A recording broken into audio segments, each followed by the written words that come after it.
Um,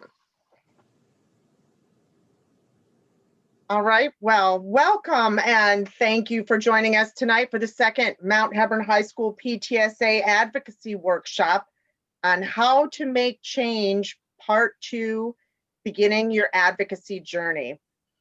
We're recording this workshop, which will be available shortly on the PTSA website, as well as streaming live on Facebook at this very moment on the Mount Hebron High School PTSA Facebook page. I am Carolyn Bojack, president of the Mount Hebron High School PTSA. And without any further ado, I would like to introduce tonight's eminently qualified presenter, Mrs. Erin Camp-Mansour, who is our PTSA first vice president and legislative aide to State Senator Clarence Lamb. Erin? Thank you for having me. And I'm going to be talking to you tonight about, will be our second workshop. We had one a few weeks ago, which is posted if you'd like to look at the video or the slides from that presentation if you missed it. We did go over some background at that presentation, but each of our workshops is pretty independent, so it shouldn't be an issue if you're joining us for the first time. Basically, we're going to be going over how to begin your advocacy journey and creating an advocacy team. And we're going to be focused a little bit on our youth mental health advocacy team that has begun working together a little bit on an issue or on some issues to work together here. So I'm going to try to share my screen so that we can see my slides.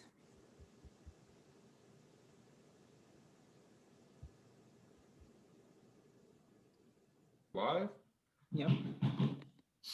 All right, so let's start here from the beginning. All right.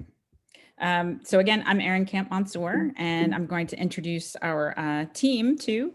And just a refresher for those of you who didn't see the first workshop, I am a parent of 3 teens at the Mount Hebron High School and Patapsco Middle. And like Carolyn said, I'm a legislative aide for State Senator Clarence Lamb. So my perspective is somewhat state legislative oriented, but I'm also a community volunteer and an activist and done a lot of civic engagement and advocacy in the community over the years.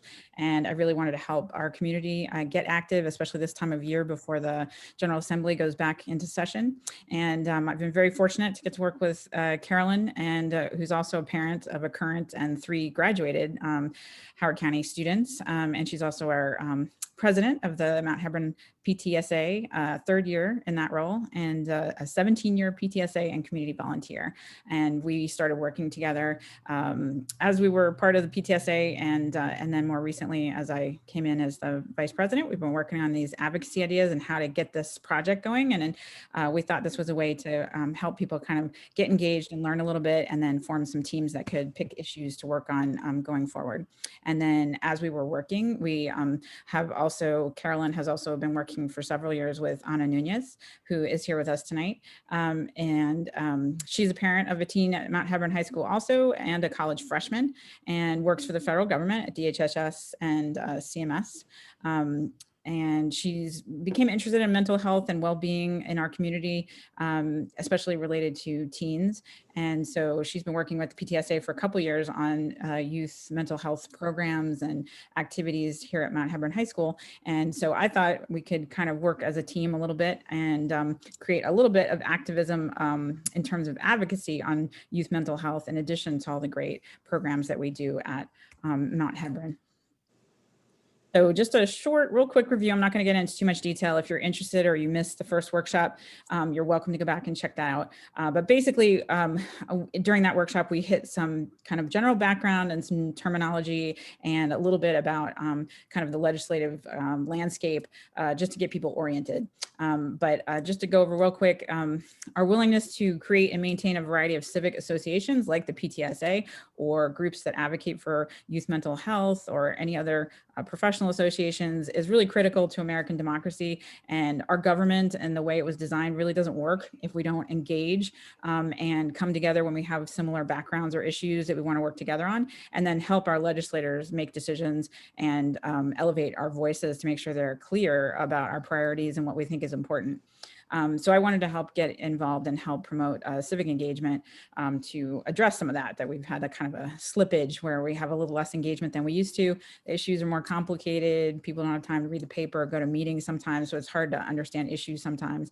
And there's so many different bodies, there's the Board of Education and there's the county council and the state legislature. So sometimes it gets a little confusing about where to address your questions and issues.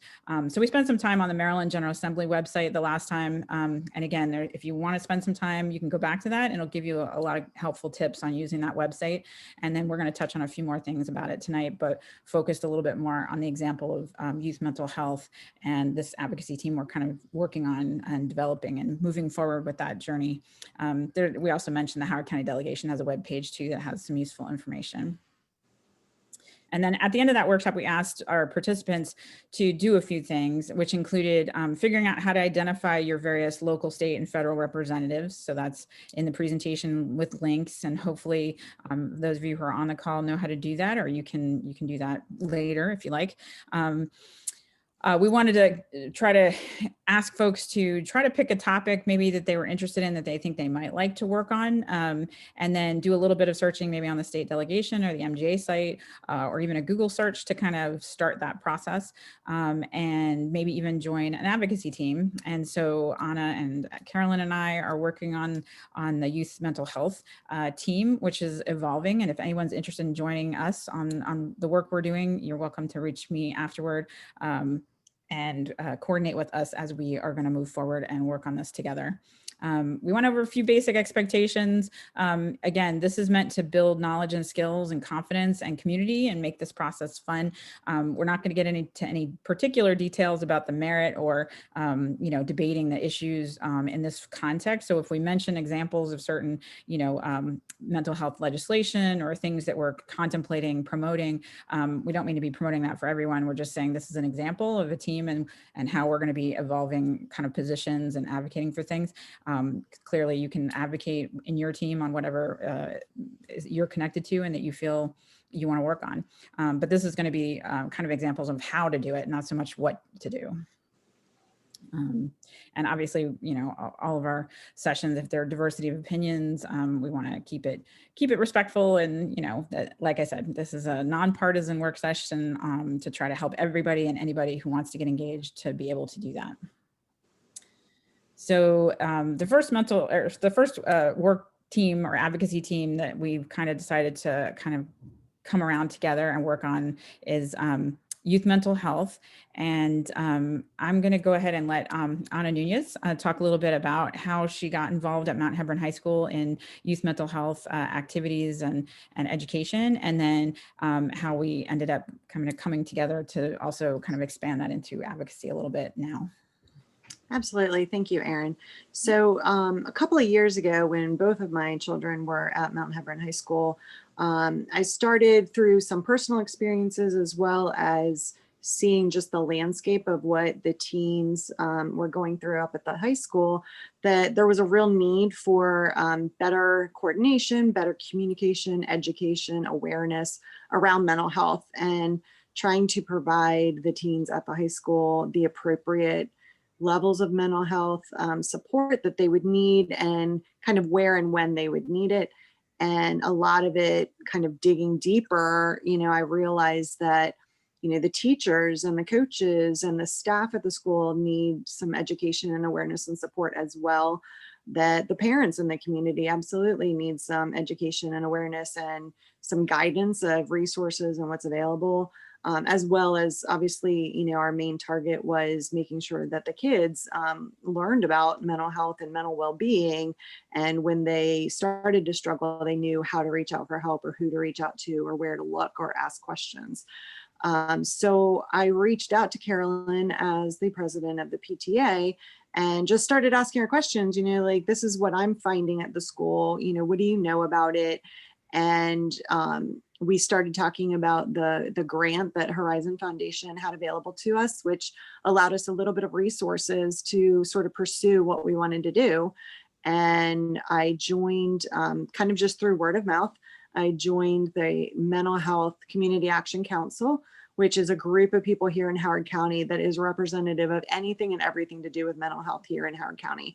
And it's an amazing resource.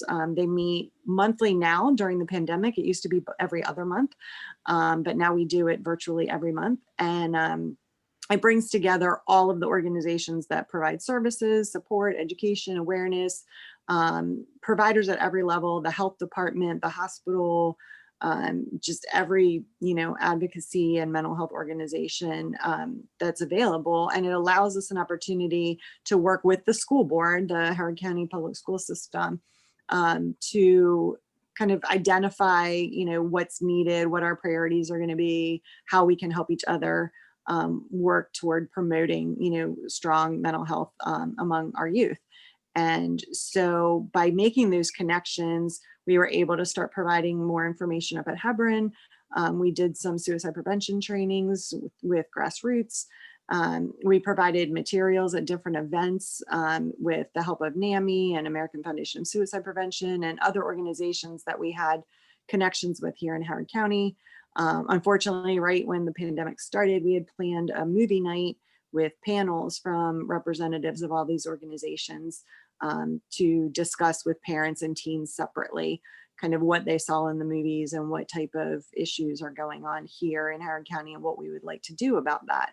So we continue to work, and we continue to work with the counselors up at school and the organizations here in Howard County to keep focusing on what do we need to do to, keep moving this project forward. And then when Aaron and Carolyn started talking about advocacy, it was the perfect time to cooperate, bring the three of us together and sort of join the passion for mental health among youth and advocacy here in, Maryland overall, and see what we could do with that and where we could go with that. So that's sort of how our team just joined. It was very casual and very much word of mouth and kind of who knows who. So it was a really neat experience to see where we are and now where we get to go. Great. Well, thank you for sharing that. And yeah, and that's a typical way that I think a lot of individuals become involved in advocacy, in the sense that, they have something important to them, or they have a personal connection or friend or an issue that they become kind of interested in or feel strongly about. And they get involved in maybe an activity, an education activity or an event, or they start attending meetings where they start to learn more about an issue. And then over time, they end up with a network and some experience and knowledge that would be really great and really helpful in terms of advocating on those issues, where they can explain and share examples from a local setting with legislators, or group up with other individuals who share their opinions and experience. And who, Anna has a great network from these meetings and from the interactions she's had over the last couple of years, where she knows a lot of the folks in our local area in particular, but even folks who do statewide activities, who are great resources to get information and to start advocating with, or to get information for testimony, or to bounce things off of if she has ideas about certain things, and to be partners going forward with the team of not only parents, but also experts and counselors and folks who are professionals in that area. And those kinds of networks are the groups that you turn into your advocacy teams, whoever those folks are that are connected and maybe from your area, but then you can branch out or connect with other counties sometimes with statewide legislation. But if it gets bigger, it's a little more challenging. So sometimes it's good to have a local team that's mostly focused, let's say, on Howard County, for example, and it mostly is representatives and people from Howard County activities, and that we go as an example and maybe start testifying or working with other teams on issues that may be specific to us or broader for the bigger community. So I joined in with Carolyn and working with the PTSA more recently, and we were talking about advocacy and the idea of trying to get folks engaged and educated and empowered to kind of get active on whatever issues were important to them. And Carolyn told me about a lot of the work that Anna had been doing the last couple of years. And so we connected, and I thought this is a great thing to advocate for, that youth mental health. It would be a good place to start an advocacy team and start working with the network that we have and where we are. And Anna mentioned NAMI, which is the National Alliance on Mental Illness. And so many of the issues have organizations that are nationwide, and those folks are nonprofit organizations that have evolved over time, usually from smaller groups to nationwide groups. And then they have groups within that are by state often, or even more locally by chapters in your county. So groups like NAMI are great in terms of having tons of resources on their webpage. They have a whole advocacy section, all kinds of resources that would be appropriate for someone who is doing advocacy anywhere in the country, in terms of best practices and some recommendations and information that they intend to have for all their supporters and all the folks who are interested in mental health advocacy, to give you resources. And they have sometimes fact sheets, which are little kind of visual presentations of information that's quick and easy to show somebody like a legislator or somebody you were trying to explain your interest and why it's important. They have tools that can help you that way, and they can have individuals, like they have contacts usually in your area that you can reach. If you didn't have the great network that Anna already has from all her work, you could go to the website here at NAMI and drill down into Maryland and Howard County even, and there's a list of resources, and you can just reach out to them with their emails or their phone numbers and start asking your questions and ask, tell them what you're interested in and you want to get involved and what do they recommend. And they'll be very helpful, I'm sure, in helping you connect with them and their activities, maybe get on their mailing list so you start to learn about events and you can start attending events and keeping track of the messages and newsletters and things that they send you and getting educated. And you can see the website here has got tons of support and information, which is a good place to start to get educated. And then again, most of these organizations, especially national or statewide or national organizations, have often a Maryland group. So you could go to get connected with your more local resources and certainly local priorities for Maryland state legislation, for example, through the NAMI Maryland site. And if you go there, this site has some helpful information in terms of things like the priorities that this organization thinks would be good public policy priorities related to mental health. And so they'll have resources where if you wanted to get started, NAMI Maryland has this list that kind of goes over, and again, it's not very long. This is a one-pager that kind of summarizes the key features that they're going to focus on this year and want to highlight and try to educate and get the attention on these key kind of initiatives. Before the legislative session starts in January, we don't really have specific bills necessarily. The legislators and some of our policy, the folks who work like in advocacy for NAMI are kind of developing these priorities first, and then they're going to be reaching out to kind of make some proposals to members or ask members what they're working on, and try to see where their priorities match up with legislative opportunities or legislation that's going to be introduced during the session. In terms of statewide legislation, there's other legislation as well. So this priorities would come out probably first, and then later, probably in January or February, when they see all the bills that are out there in the General Assembly and they've kind of seen what they are, they'll come up with positions on certain bills that they would advocate for during session. And that would be an opportunity, if you've been involved with NAMI or kept track as they were moving forward, that you'll get that connected that way and you'll know which bills they feel are really important, or you can pluck out the ones that pertain maybe to youth mental health in our case, rather than just every mental health bill that they think is a good idea. We could figure out the ones that relate more to children or youth and young people, and we would maybe focus on advocating on those, since you might not be able to advocate on all of them. Another thing to keep an eye on, sometimes it's helpful, is if you go to the legislative summary from the previous year, you can see at the end of the session, they'll summarize kind of what they were working on and how it ended up. And they'll kind of say, you can see on this, it says, Center of Excellence was passed. So there's a bunch of legislation here that they advocated for and it actually passed, which is great. But there's also legislation that actually failed to pass. Now it may have failed to pass because it was too complicated. It's going to take a few more sessions to really work it out. It may be a weaker bill. It may have had a lot of controversy to it where there was a lot of opposition for some reason, or it might have just run out of time. And it was a great bill and it would have passed, but like last year, we lost a lot of bills because of COVID. We just wrapped up early and just couldn't get it done. So the list of what failed to pass from last year's summary session for NAMI in this case, or whatever group you're working with, if they have a summary of what they worked on last year and what didn't get passed, but they advocated for last year, that's a good place where you can check those out. So I'm going to go back to our presentation here.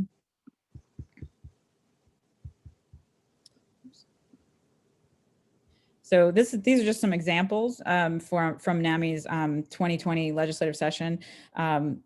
These bills failed to pass. One had to do with health insurance, provider panels, and coverage for non-participating providers. So kind of expanding access to mental health care and substance abuse care. Another one was this initiative for youth, mental health access initiative for youth, and the crisis services for kids. So these were kind of 3 bills that had to do with youth mental health that were on NAMI's list of priorities last year, but they didn't pass for whatever reason. And so these bills, we have numbers for them, and these would be for the 2020 session. And so we can actually go onto the website and look up. Oops, I got some. Sorry about that. Trying to get my screens clear here. All right, so we can go on the website and under search legislation, I can go to the search legislation and watch that it's defaulting to 2021, which doesn't really have any bills yet. But once the session starts, any current bills that you learn about will be there. And I could look up one of those bills that was on that list. 1165 was one of those lists. Now that was a House bill, and you can look it up here. You could look at the bill itself. If you clicked here, it pulls the bill up itself, so you can read the bill.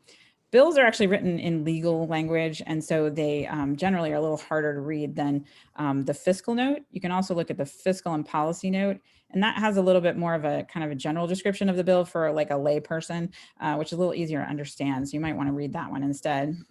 But that would give you an idea of what the bill's about.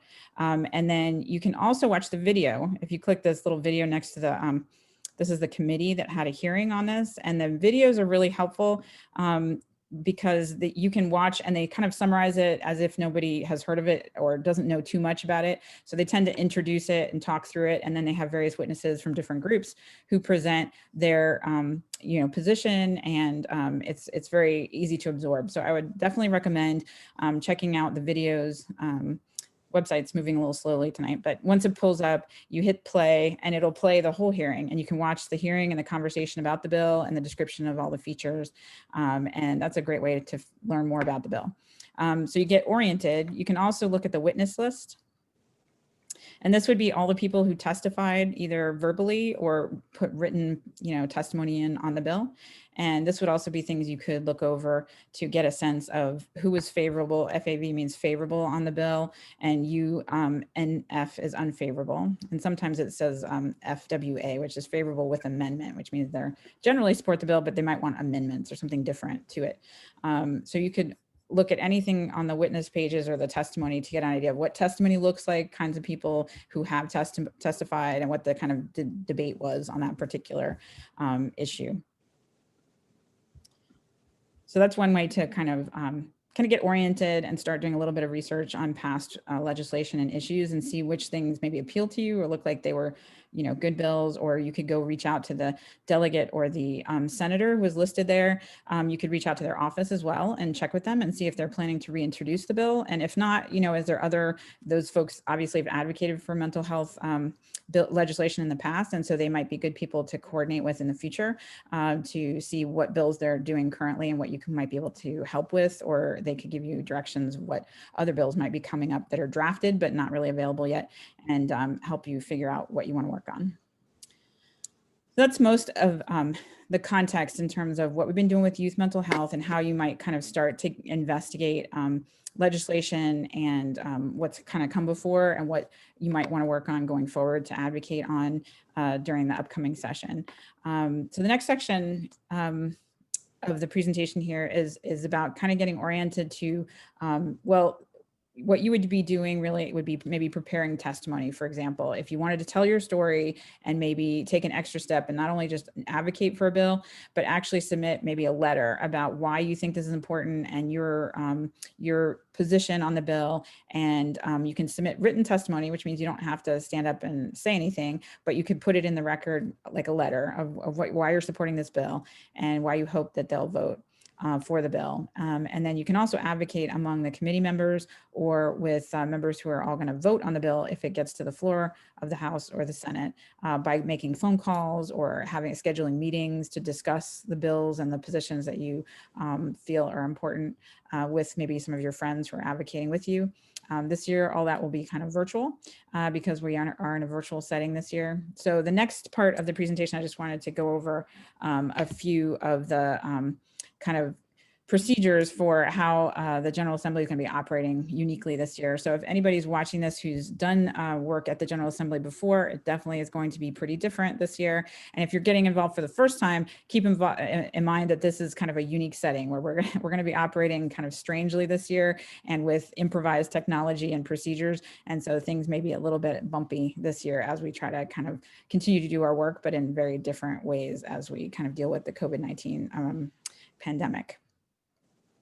So if you go to the homepage, you'll see that these reopening guidelines and committee guidelines explain basically how the Senate is going to operate and the House and the committees are going to operate this year that's different than in the past. So I'm just going to hit some highlights and then we'll have time to have some questions and have a little more discussion. So the operational planning highlights for the Senate and the House and the committees are in documents that are listed in good amount of detail there on the site.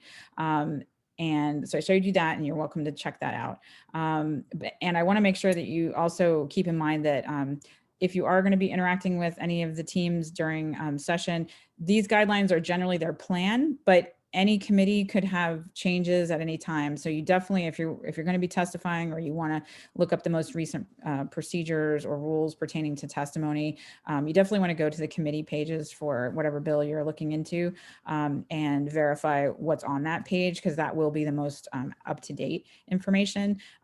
These are going to be kind of some general parameters of how they expect to be working. So keep that in mind too, as you're going forward, that chairs and the president of the Senate and the House Speaker can change, the rules as needed throughout the session. We're hoping we'll get our full 90 days from beginning to end, but if there is a COVID-19 outbreak, it may be that they have to pause session for periods of time. They're observing a variety of things to try to make sure that we prevent the spread as much as possible and limit in-person activities as much as possible. So we'll be working mostly remotely. So you'll still be able to reach all of your members probably through phone calls and emails. The State House will likely be closed to the public for the legislative session to prevent large crowds and congregating. Lawyers Mall, I don't know if you've never been there to have assemblies. Lawyers Mall is kind of the mall in front of the State House where people often congregate and have rallies or protests or whatever. And construction on that area is supposed to be completed and outdoor rallies will be permitted if socially distanced and masked, but it's based on the City of Annapolis guidelines. So you would need to follow whatever the City of Annapolis has as their current rules given pandemic conditions throughout the session. But theoretically, it would be available, as long as the City of Annapolis allows it. Daily access will be different. In the past, anybody could go down to the Senate building or the House building and walk around and try to just kind of meet with members or staff as they're available. Because of COVID-19, there will be a variety of health checks and social distancing and face covering as we have throughout the state, as well as testing for staff members, but really only core staff are going to be allowed in the buildings typically, and anybody who comes to visit would have to have an appointment and observe all the restrictions and go through the screening process and would have to be escorted to and from any offices or buildings within the complex. So I would say that we should all kind of anticipate not doing in-person meetings or contact for the most part.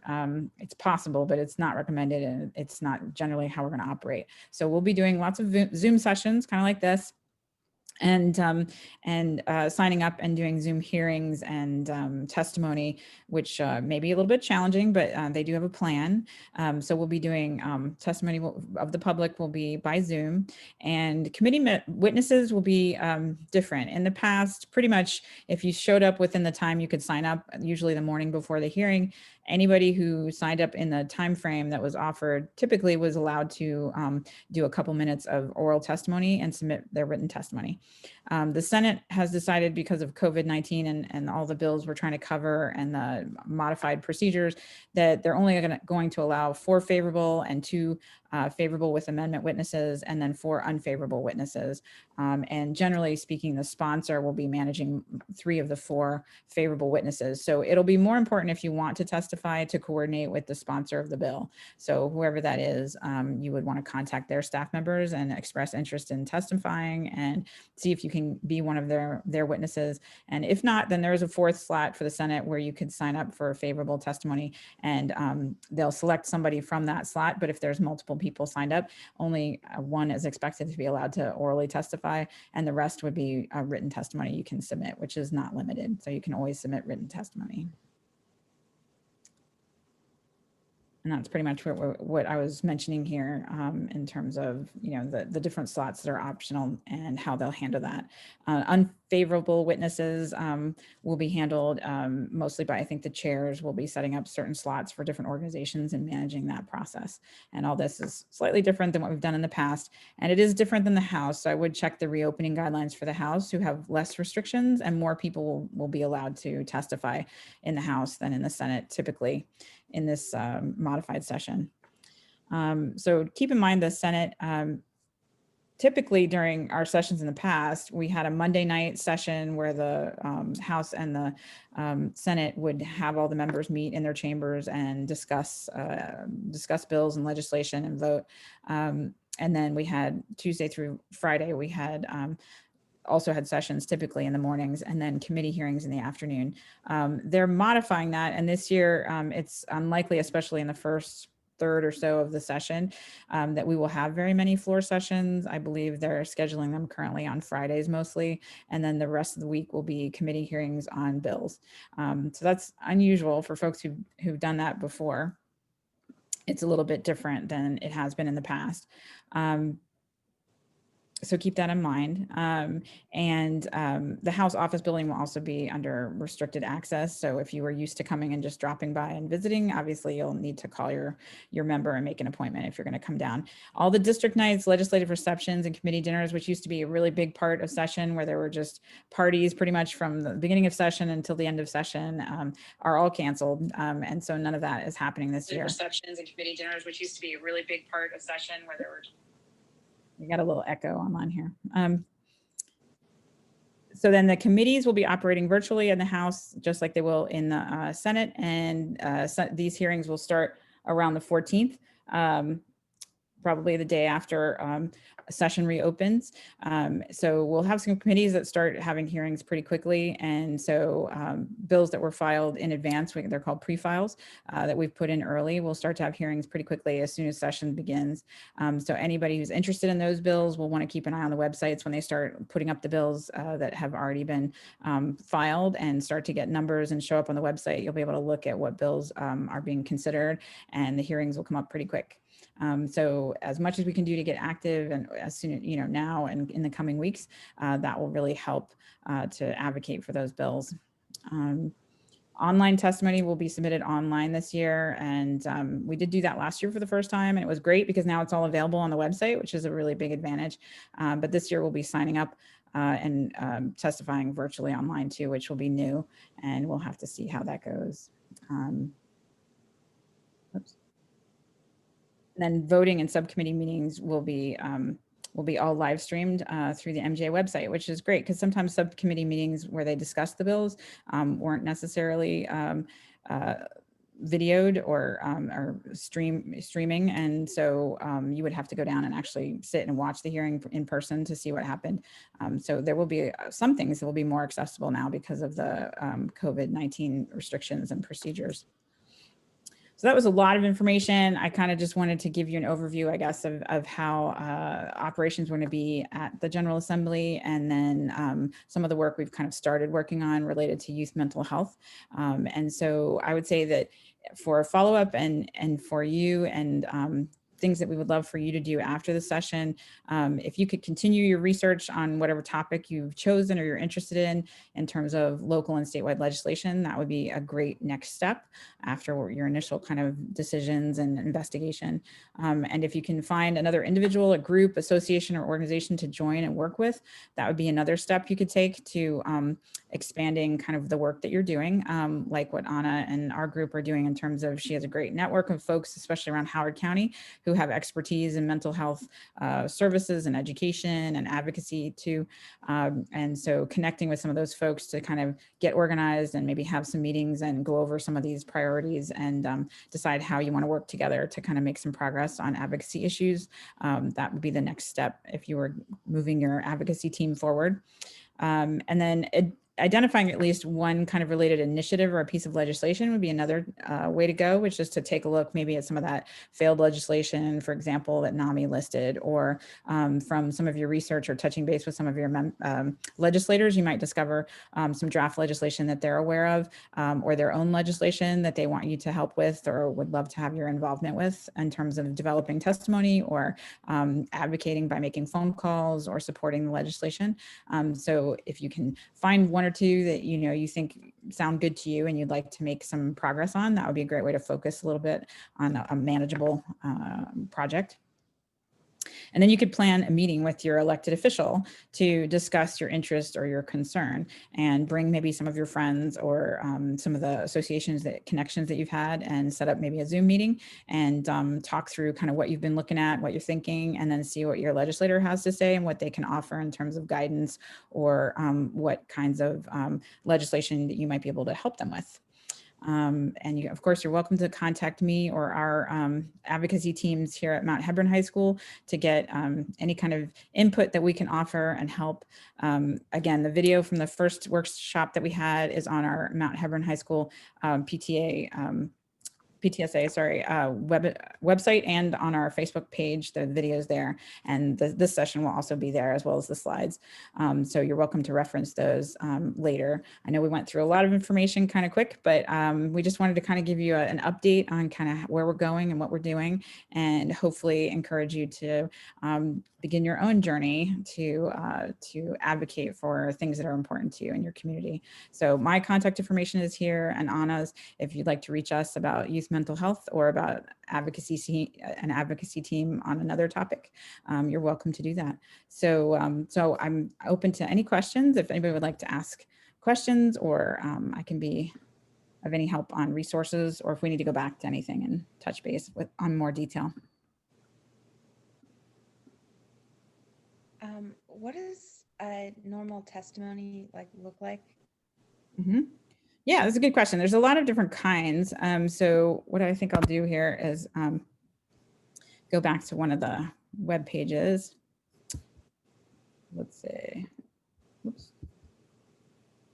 So it could be, there are different formats. So the short answer is there's a variety of different ways it might look when you go online to see it. If it's something like a personal testimony, for example, sometimes it's an individual who has a personal story. For example, like if you're talking about mental health, a person might have been affected or had a family member maybe who was affected by a mental health condition, and maybe they didn't get the resources they need, and there was a struggle, and they want to tell the story of how this was, and that they feel that this piece of legislation would address or make it better, and that they feel that it's important that the members do something about this issue. And so they'll write a personal letter. So it might look a little bit more like a letter, for example, that's just you telling a story, your story. It typically isn't too long, it's probably like a page or 2 pages, depending on your story. And it's basically your opportunity to explain to the legislators why you think this legislation is important from a personal storytelling perspective. Some of the other legislation that might be on this, submitted would be a little bit more formal from groups like NAMI, for example. So I'm going to go, sorry, my screen is overlapping here. So if we go back to that bill that I mentioned earlier, HB 1165. Oops.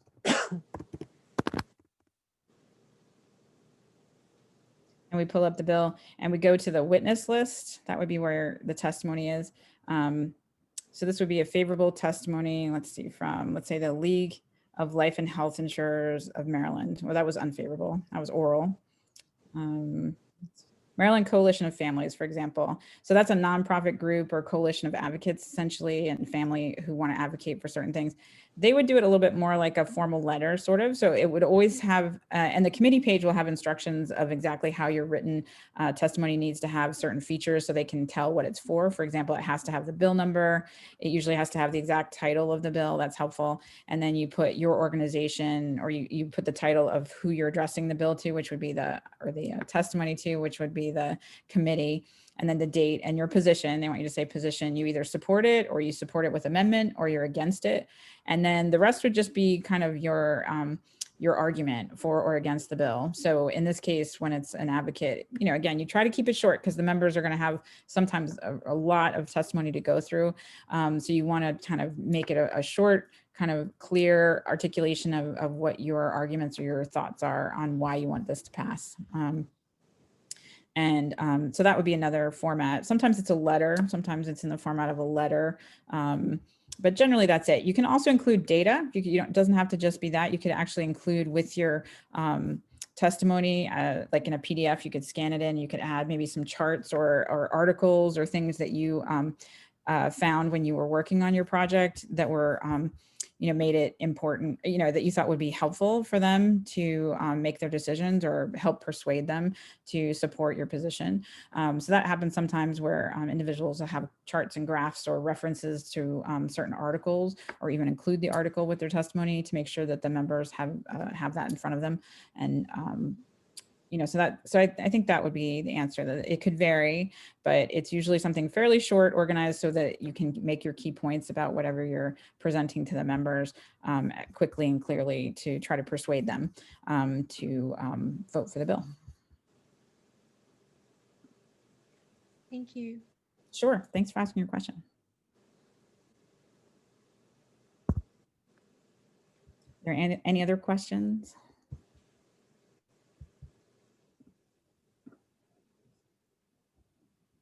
Is there anything in the chats?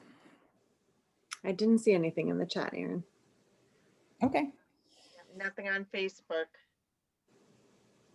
Okay. I think Well, you did such a good job. You hit it all. No questions. Well, I think it's a lot to absorb, but again, I'm hoping that it at least gives some background and maybe some examples of how you might get involved. And then if you have a chance to look over some of the materials or check out some of the other resources and have questions going along, my email is available, and you're welcome to get in touch with us if you need help in the future. Erin, I had a quick question. I wasn't able to take you off mute so quick. Can I ask you a quick question? Yeah, definitely. Hi, nice to meet you. Nice to see you. I think I missed the part where it's submitting testimony. Are we still going to be required to come down and submit it in person, or is that electronic, just from home?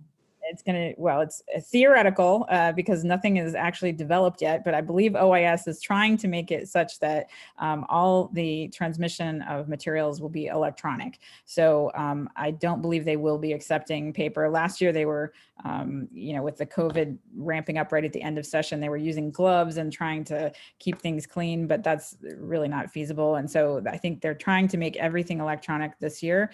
And I think there'll be interfaces, again, I think they're working on it, but on the committee page maybe, or there'll be something on the website that will allow you to go to the place you need to go to for that particular bill to sign up. And the plan at the moment is that 2 days before the hearing, so you'll get some notice that a hearing is going to come up in a few days or a couple weeks on a particular date. And then 2 days before the hearing, it'll indicate that there's a window you have to sign up if you want to testify. And so you're going to have just that one day, or, I think the House said it was like 10 to 3, maybe 48 hours before the hearing is when the sign up period will be. So they'll open the sign up period. But in the Senate, for example, the sponsor is going to be responsible for 3 of those slots. So you wouldn't really be, I believe, you're not going to be directly signing up for those 3 favorable slots. If you want to be sure to have a slot, you'd need to be coordinating with the staff of the sponsor of the bill. So for Senator Lamb, for example, you'd have to contact our office and say, you'd really like to testify. Do they have an opportunity, or could they please consider having you as one of the people who's going to do oral testimony on that bill? And then you could coordinate with the senator or the the delegate in terms of those 3 slots, but they will be limited. So the team's going to have to kind of limit who's testifying orally. Written, everybody, I believe, will have the opportunity to submit written testimony. So there's no limit on that. Everybody can do that. And you can request to do oral testimony as well. And if you're not one of the 3 groups for the sponsor, because there's only 3 slots, there is a 4th slot, which is kind of like a lottery slot, which is you could sign up, but they couldn't guarantee you'd get to do oral testimony. They're going to basically pick somebody and call somebody from the list and say, you go ahead and do your oral testimony. And that's it. So they'll only have the 3 slots for the sponsor plus the 1 kind of open slot for open sign up. That's kind of a lottery. And that's it in the Senate. Typically we'll only have 4 favorable if it's favorable. If you have a favorable with amendment, there's a couple more slots. And if you're unfavorable, there's another system there. And that's, I think, in the slides there described a little bit. Thank you for that. That was really helpful. But for the written testimony, yep. Do you think they're going to allow us to submit it like by not going all the way down to Annapolis and pinning it into? Okay. Definitely. Okay, Same thing. So basically, normally when you sign up, you can do oral testimony only, written testimony only, or oral and written testimony, and you can pick which one you want to sign up for. My understanding will be the same now, except like I said, some of them are going to be organized by the sponsor, so it's going to be a little bit different. But you can still do any of the 3 theoretically. And the written ones, my understanding will be that they'll have a system that you can sign up and say written only, and then just attach your document and submit it. And you still will probably need to do it during the window they offer to make sure that it's in front of the members when they're having the committee hearing. So if you submit it later, it'll probably get into the file eventually, but just like it did in the past, if you submitted it after that sign up period, it might not be in front of the members while they're, having the hearing, or even kind of initially when they're doing their consideration. So it gets a little fuzzy after that. So it's best, if you want to submit written testimony, to do it during that sign up period, even if you're not doing oral testimony, that you just get it in during that period, because then it'll be with all the other material that they put in front of the members for the hearing, and they're more likely to see it and have a copy. One last question on the actual website. If we're tracking legislation and it's say we already have 5 bills we're looking at, and we want to get a notification on its progress on whether the committee voted it out of the subcommittee voted out for the committee to vote on. There used to be, before they changed it about 1.5 years ago, where on the website can we go to type in that bill so that we're given a notice kind of like on its movement, like the tracking part of it? Right. Yeah, that's a good question. And I probably should have prepared a little bit more for that, but I think it's this My MGA. I don't know can you still see my screen? I can. Okay. So if we're, I think that's over here on the My MGA. So when you click, you see that My MGA button over here. Okay. So when you click it puts, I think you have to create, I don't actually have an account. I do. Yeah. Has our own version, but I think you'll enter your email in here and your password, and that'll create a little account for you. And then after that, so you have some directions here on creating your little tracking account. And then once you have your account, I think you can log in, and then it'll give you a similar kind of options as we've had in the past, where it'll show you kind of your bills, or you'll have an option to select things and put them in your preferred list of legislation. And then you'll get email updates. And I think you can easily select like how often you get an update. Sometimes it's a little hard to tell because it'll show that something had some activity, but when you look at it, it's not quite clear sometimes like what happened. So you have to kind of go check out what happened. But yeah, this feature, and we could do one, maybe our next workshop, I can get into how to flag, the legislation that you're interested in, because this is a great feature so that you can just get regular updates on action and movement on the legislation that you're tracking, and keep track of it. So you're advanced. You're aware of the tracking tool. Well, I'm the former VP for Advocacy for Maryland PTA. So, but when they changed the website, I got lost on where to find that. So thank you. This has been excellent. I really appreciate it. Oh, thank you very much for coming. And I actually used to use this tool more when I was a delegation administrator, but since I've been working for Senator Lamb, we kind of track our own legislation, and my chief of staff he kind of tracks it for the team. So he has this set up. I think I haven't been using it as much since they switched the website last year. So, but that's a good reminder for me I'll play around with it, and then we'll talk later, or we'll have another workshop and we'll play around with getting it all set up. So, but yes, that's a great tool. Everybody should be aware there is a tool, it's My MGA. If you want to get your account set up and start playing around with that, that would allow you to track whatever legislation you were particularly interested in. It would send you messages when things changed, or if there's a hearing coming up, or if there was a vote that happened, it would tell you. And so you'd know, you'd be able to see as it progresses how it's going.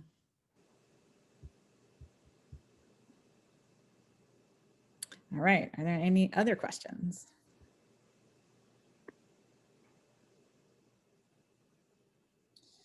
All right, well, I think that's a lot to digest, and I really appreciate Carolyn and Anna and all the questions, ladies who've come to the hearing today, or the hearing, like I'm at work here. I come to the workshop today, and if there's anything else we can help with going forward, or you have questions, or you decide you want to start a team on something different, or join our youth mental health team, feel free to get in touch, and I look forward to working with others on all these things that are important to us, that we can participate in our democracy. So happy to do that.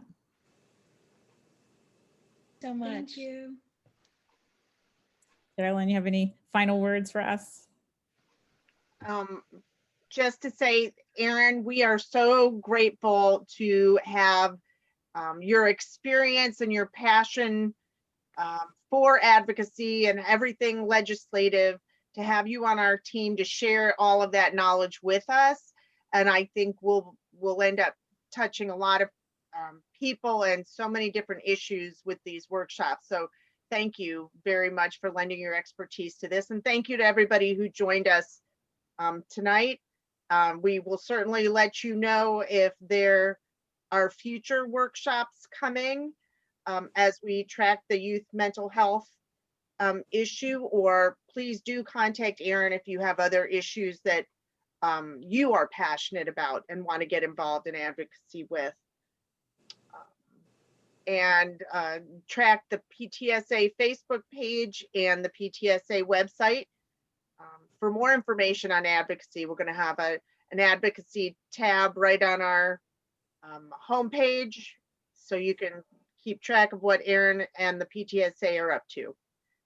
So thank you very much, and I think we're going to wrap it up right here. Good night, everybody. Thank you. Good night. Thank you.